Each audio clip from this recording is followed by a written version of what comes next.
दोस्तों, आज हम इंजीनियरिंग का उस चैप्टर में साइक्लॉइड शेप ड्रॉ करेंगे।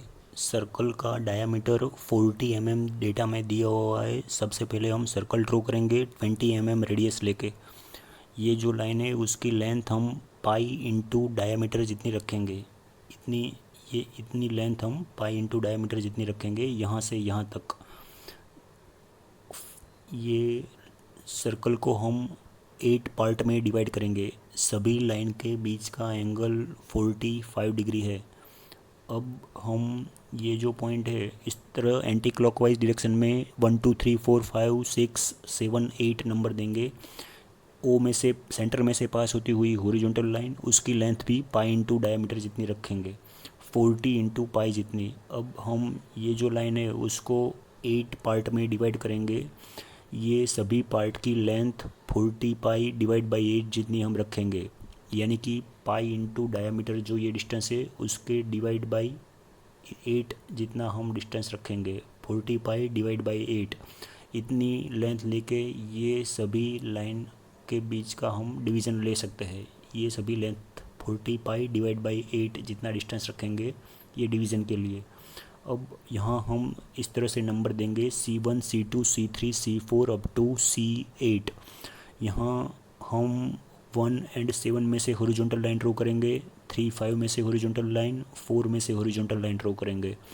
अब हम सर्कल की रेडियस जितनी रेडियस सेट करेंगे और C1 को सेंटर रखेंगे, C1 पॉइंट को सेंटर रखेंगे और हम C1 को सेंटर रख के 1 एंड 7 में से पास होती हुई ये जो लाइन है 1 7 में से पास होती हुई लाइन पे आर्क ड्रॉ करेंगे। 1 7 में से पास होती हुई लाइन को C1 में से इस तरह से हमें आर्क मिलेगी। ये पहली आर्क लेने के लिए हम यहाँ जो है फर्स्ट पॉइंट उसके लिए हम CO को सेंटर रखेंगे। यहाँ हम ये जो पॉइंट O पॉइंट है उसको सेंटर रखेंगे और 0 में से पास होती हुई लाइन पर उसी जगह पे हमें फर्स्ट पॉइंट मिलेगा P0 पॉइंट। सेकंड पॉइंट हमें यहाँ मिलेगा, उसको हम P1 पॉइंट बोलेंगे। उसके लिए हमने C1 को सेंटर रखा है और रेडियस सर्कल के रेडियस जितनी 20 रेडियस लेके हमने ये पॉइंट P1 पॉइंट हमें यहाँ मिल सकता है। अब हम ये सेकंड आर्क के लिए C2 पॉइंट को सेंटर पॉइंट रखेंगे और सर्कल के रेडियस जितनी रेडियस यानी कि 20 रेडियस लेके इस तरह से आर्क लेने से हमें C2 पॉइंट मिलेगा। यहाँ C1 के लिए भी हमने 20 रेडियस लेके 1 की लाइन पे आर्क ली थी। अब हम C3 पॉइंट को सेंटर रख के 3 में से पास होती हुई लाइन पे आर्क लेंगे। ये जो लाइन है 3 और 5 में से पास होती हुई लाइन, C3 को सेंटर रख के इस तरह आर्क लेंगे। इसका जो इंटरसेक्टिंग पॉइंट मिलेगा उसको हम P3 पॉइंट बोलेंगे।